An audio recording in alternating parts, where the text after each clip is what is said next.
Halo, saudara yang terkasih di dalam Tuhan. Berjumpa lagi di dalam perenungan kita di Renungan Harian GKI Sangkrah, tepat di akhir pekan ini, hari Sabtu tanggal 4 Juni 2022.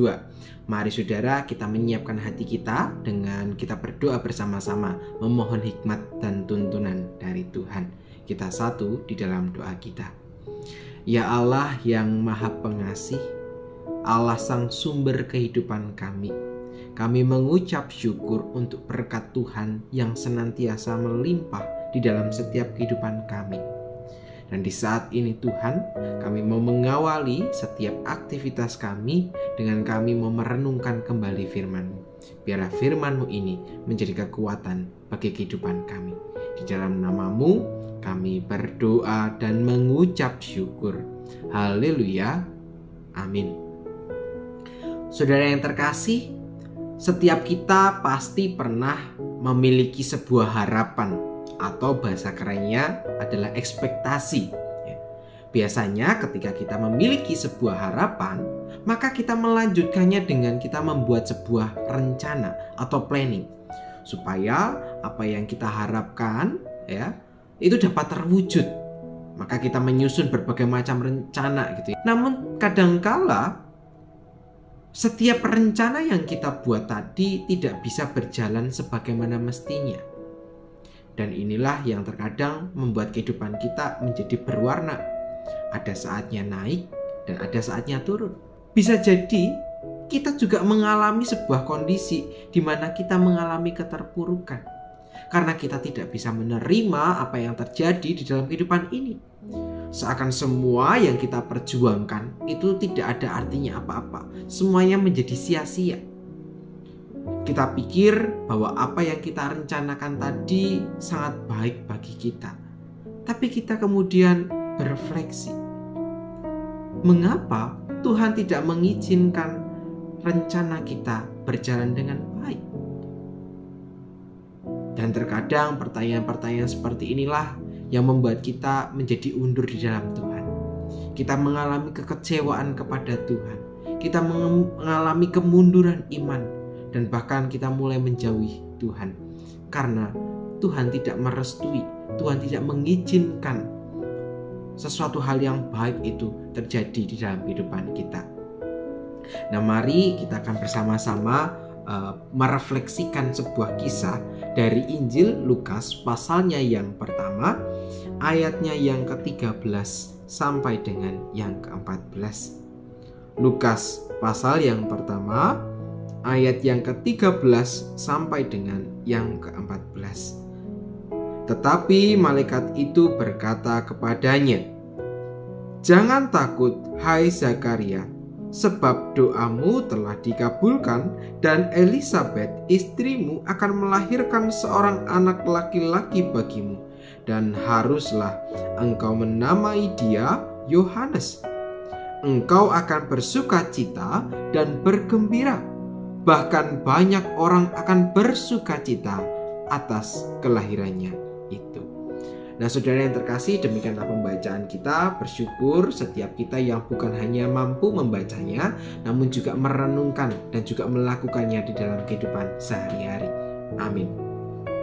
Nah, saudara yang terkasih, kisah mengenai kelahiran Yohanes Pembaptis menjadi kisah yang kita akan renungkan di hari ini.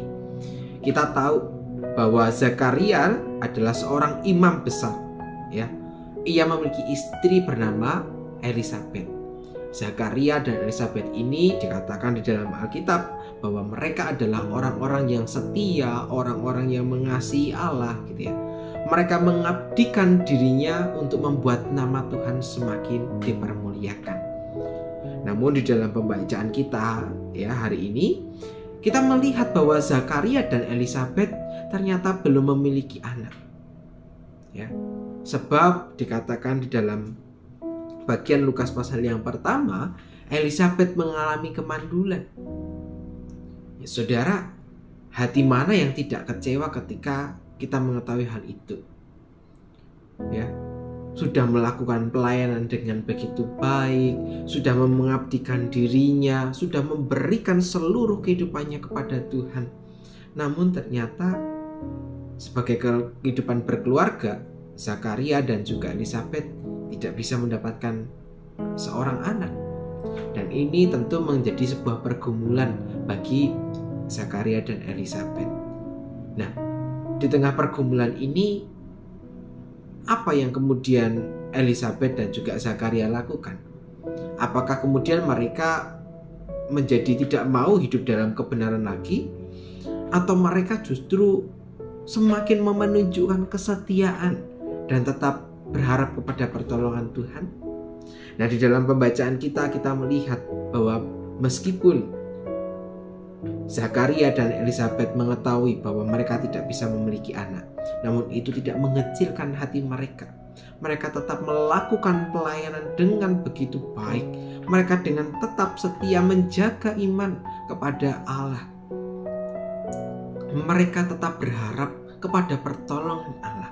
Sebab mereka sadar bahwa hidup yang mereka jalani tadi bukanlah milik mereka, namun Allah lah yang menjadi sang pemilik kehidupan.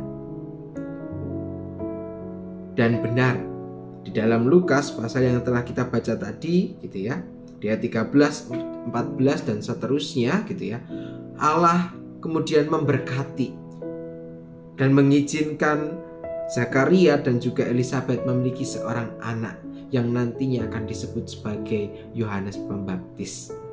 Nah, saudara yang terkasih, melalui kisah ini menjadi sebuah perenungan bagi setiap kita, bahwa setiap kita diundang untuk memiliki kehidupan yang sama seperti Zakaria dan Elizabeth. Di tengah segala pergumulan kehidupan kita, di tengah segala kekecewaan, mungkin ketika kita punya rencana semua hal-hal yang baik, namun ternyata itu tidak berjalan sebagaimana mestinya, kita diharap untuk memiliki semangat iman yang sama, ya, sama seperti yang dilakukan oleh Zakaria dan juga Elizabeth. Bukan iman yang bersifat transaksional, ya, saya memberi Allah supaya Allah membalasnya, namun kita memiliki semangat mau memberi kehidupan kita, sebab kita mensyukuri untuk setiap berkat yang boleh hadir di dalam kehidupan kita. Maka di hari ini undangan yang Allah berikan kepada kita adalah undangan untuk kita menyerahkan seluruh kehidupan kita ke dalam tangan cinta kasih Tuhan. Dan biarlah kita boleh semakin dikuatkan untuk menjalani kehidupan ini, baik dalam suka maupun duka. Hadapilah kehidupan ini dengan tetap setia kepada Allah, sebab Allah tidak pernah meninggalkan kita. Allah adalah Allah yang selalu mengasihi dan merawat setiap kita.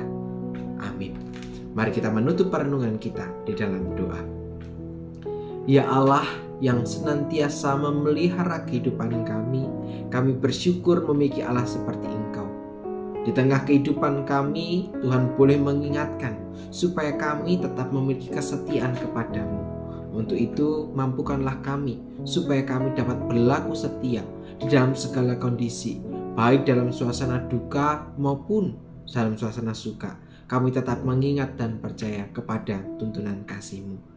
Kami menyerahkan seluruh kehidupan kami hanya ke dalam tangan cinta kasih Tuhan, Allah sang pemilik kehidupan ini. Terima kasih ya Bapa, di dalam nama-Mu kami berdoa dan mengucap syukur. Haleluya. Amin. Saudara yang terkasih, demikianlah perenungan kita di hari ini. Selamat melanjutkan aktivitas di akhir pekan ini bersama dengan keluarga atau aktivitas lainnya yang saudara sudah rencanakan di hari ini. Tetap semangat menjalani kehidupan bersama dengan Tuhan. Tuhan memberkati saudara semuanya. Sampai jumpa.